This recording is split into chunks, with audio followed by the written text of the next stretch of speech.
Morning. The man trying to broker peace in Yemen has told Sky News he's hopeful talks to end the conflict could go ahead within weeks. Special Envoy Mark Griffiths addressed the UN Security Council and said the Yemeni people are desperate for an end to the war. He spoke to our Foreign Affairs editor Deborah Haynes.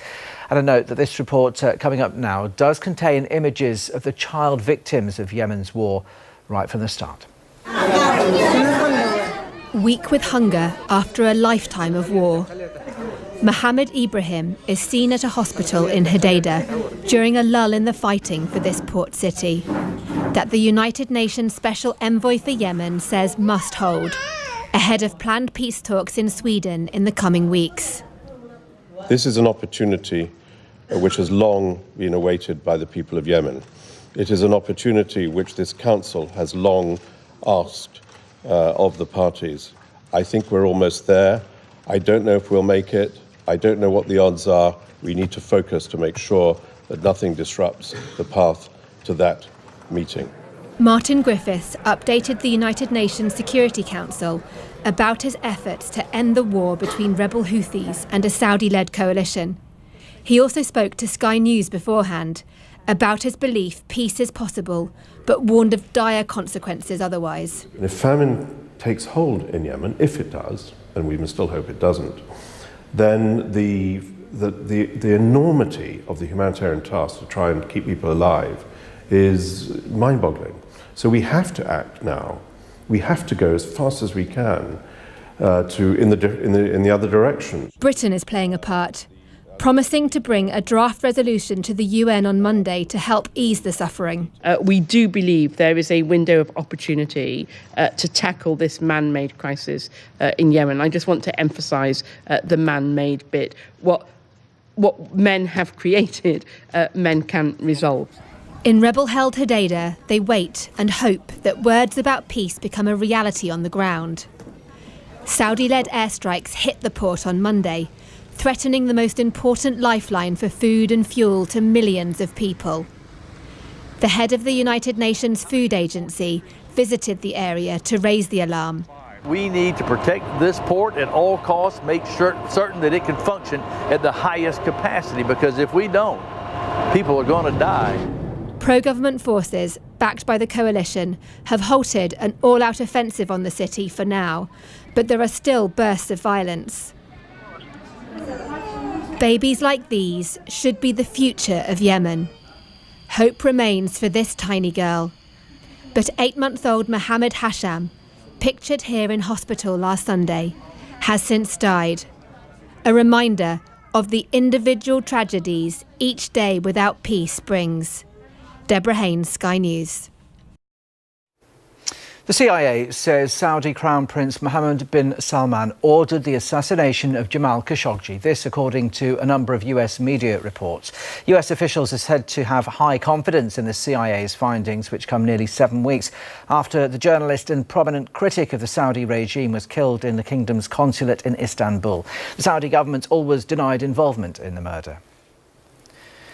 A UN envoy claims the government's austerity policies are causing unnecessary misery for millions of people. Professor Philip Alston said spending cuts have led to extreme hardship, which was likely to get worse after Brexit. He made the assessment after a 12-day tour of the UK, visiting food banks and charities. The major thing that I found around the country is people complaining bitterly about the way in which various welfare policies are being implemented. So universal credit is sort of emblematic in many ways. The delay of 5 to 12 weeks before you get any benefits just plunges people who are already experiencing great difficulty into a black hole. And one of the UK's biggest newspaper groups has gone into administration. Johnston Press owns the i-newspaper, The Scotsman, The Yorkshire Post and almost 200 local titles. The company has debts of £220 million, which it can no longer afford to finance.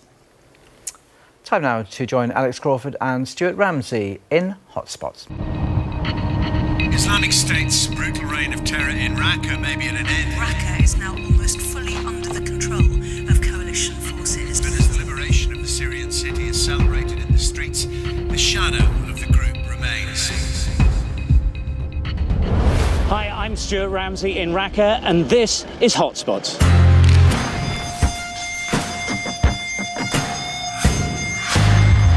Tonight we're going to take you behind the scenes of the world's biggest and hardest hitting stories. We come face to face with cops playing for keeps. From America's South, the teenagers being sold for sex. Women are being trafficked, children are being trafficked. And we meet the persecuted people with nowhere to call home. But we start in Raqqa in northern Syria. If I'd been standing here just a short while ago, I would have certainly been killed in the crossfire. There's been a massive battle here. Raqqa is important because it was the headquarters of Islamic State, and it was from here that they organised terror attacks around the globe, as well as in Iraq and in Syria. It's in this park they used to execute people and leave the bodies for weeks at a time. Executions for crimes of almost no importance whatsoever. But a massive battle has taken place here, and it's been a successful one. Islamic State have been pushed out, and it's from here that our first report comes from Alex Crawford. These are Arabs and Kurds forced together because of their joint hatred of the IS extremists.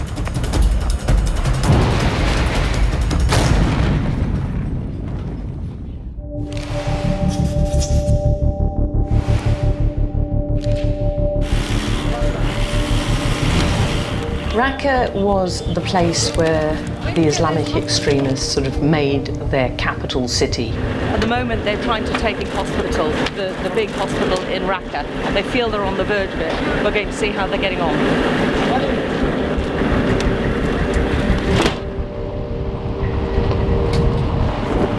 Whoa, look at this destruction.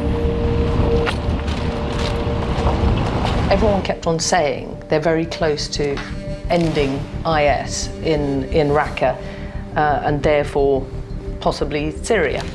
Even though the Syrian Democratic Forces moved into the old city more than a month ago, there are still pockets of resistance. They still haven't cleared it entirely.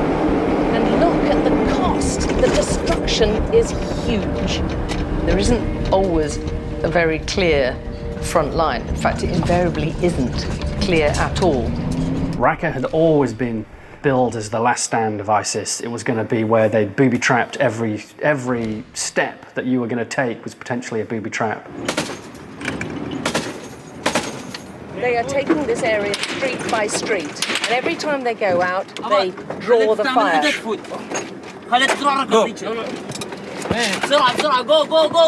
I'm trying. Go! You wouldn't be being honest if you said you're not scared. We tumbled out of the Humvee into a completely shattered building. There was just rubble everywhere. Keep rolling the whole time, Martin, if you can. Anything could be booby-trapped, so literally step over everything. Do not physically make contact with it, because you don't know what's wired, or, opening a door could be wired, or a light switch. There was about, 5 floors or something, 6 floors, something like that. It was like going up different stages of anxiety. At the bottom, they were sort of drinking chai and just that was the chill zone.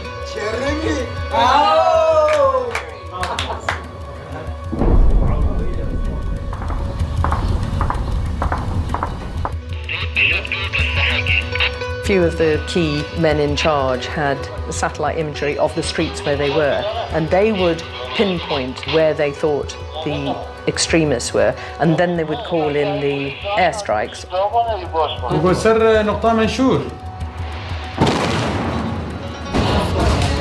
These bombs were landing in the next house. Yeah, literally. And they were sitting, smoking, playing games, looking at their phones. They were so confident. Daesh,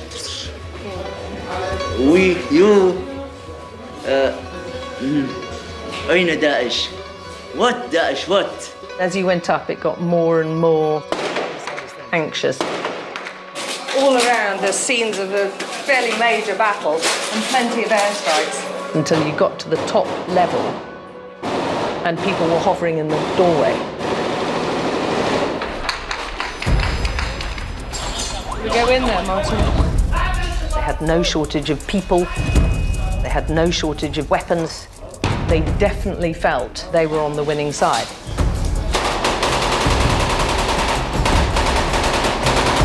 These are Arabs and Kurds, unlikely allies, forced together because of their joint hatred of the IS extremists. They had a really high motivation and they weren't scared. You're in such a heightened sense of adrenaline and fear and excitement and nervousness. I think the longer you work with someone, you start knowing how they think, what they expect. You only have one chance to get it, so everyone has to be performing at their top level.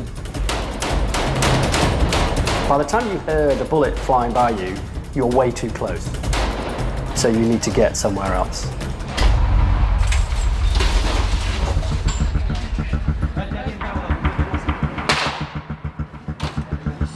They had homemade grenades slung around their neck, an AK-47 and their legs to run forward, and a bit of courage. Things didn't all go according to plan. There were people hurt, people killed.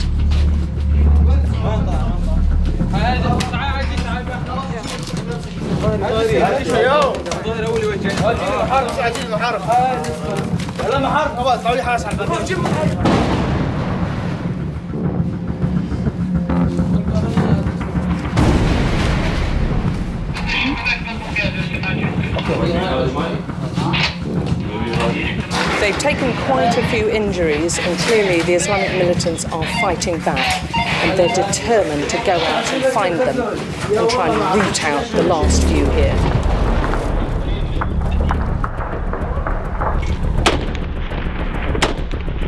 The guys on the ground were all still sort of locked in this medieval almost type of fighting. Raqqa was quite surreal because there were no civilians coming out. You had no sense that you were in a city filled with people, but the devastation in Raqqa was so complete that there wasn't an awful lot left.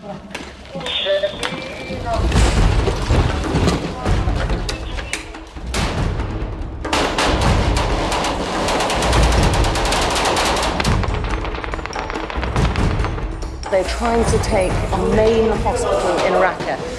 There may not be very many IS militants left, but they're putting up a fierce battle. And the trouble is, it only takes a few of them to hold back these very many. Within seconds of going in, there was this enormous sort of crash of noise.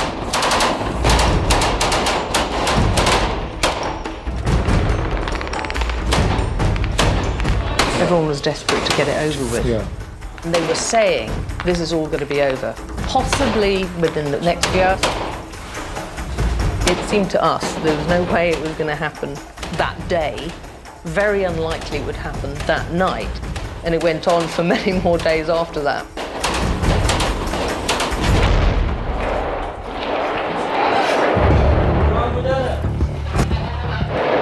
They were setting up this huge, big recoilless rifle. It's not meant to be fired inside a building. It's meant to be out in a field somewhere. We finally get to the point where they're going to fire it. It's literally deafening. You couldn't see anything very quickly because it kicked up that much of the dust.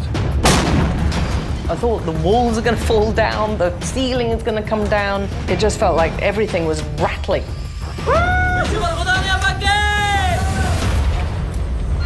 Their reaction was the most illuminating thing. They clearly did not expect to survive.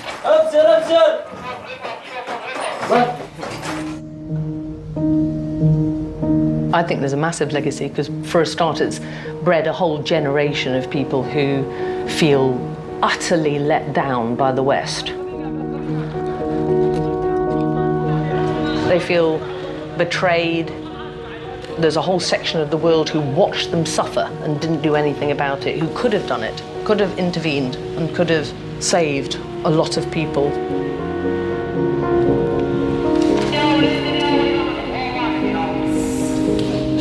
You've got young people who don't know anything but war and hatred.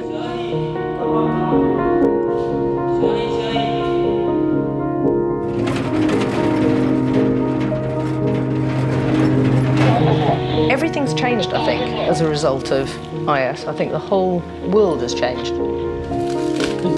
People's tolerance level towards utterly depraved actions and war crimes seems to have risen so high.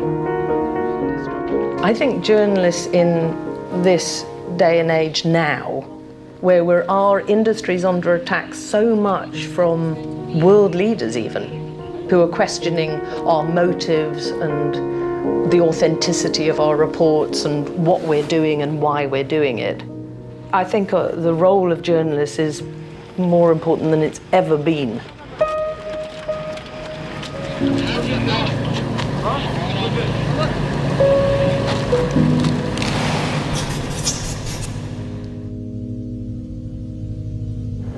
And coming up on Hotspots, the terrible trade in sex trafficking in the shadow of the world's busiest airport. And running from persecution, the tens of thousands of families forced to flee.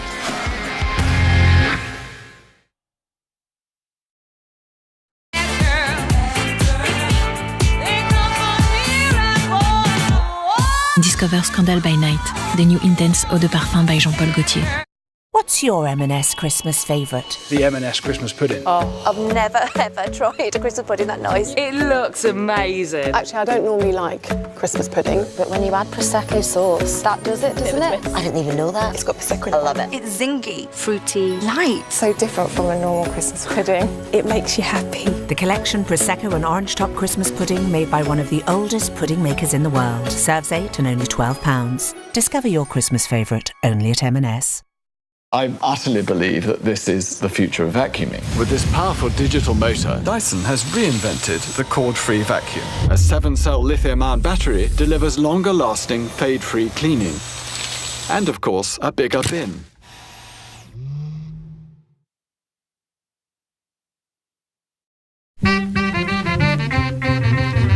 Got rhythm all in my shoe, soul from a shouting blue. Well, come on, baby, come along with me. Get this little taste of soul. I'll say, get this little taste of soul. Well, before you grow too old, we all. A sale worth waking up for. Save up to 60% in the Dreams Autumn Sale. The clock's ticking. Up to 60% off ends Tuesday. Sleep better with Dreams.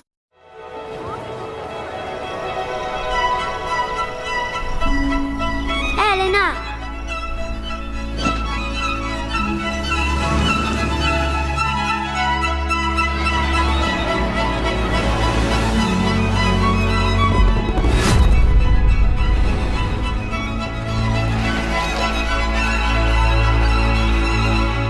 My Brilliant Friend, Monday at 9 on Sky Atlantic.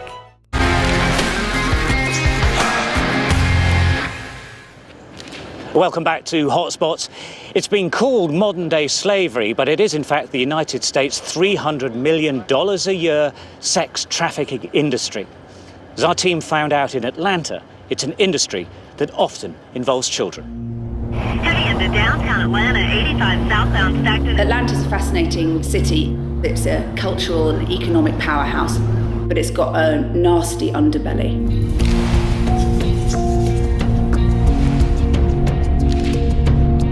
On any given night in the state of Georgia, 300 kids will be sold for sex. And Atlanta's been identified as one of the hotspots for sex trafficking. I don't regularly cry behind the camera, and that's something I've only ever done once.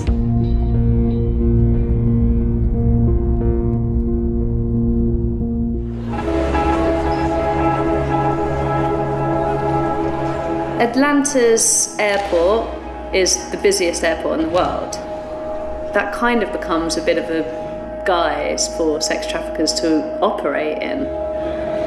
There's thousands of people passing in and out of the airport. It's easy for them to maneuver, breeze in, breeze out. No one's any wiser. I came across Donna when I was researching the airport. She runs an organisation that helps train people who work in the industry how to spot the signs of potential sex trafficking victims.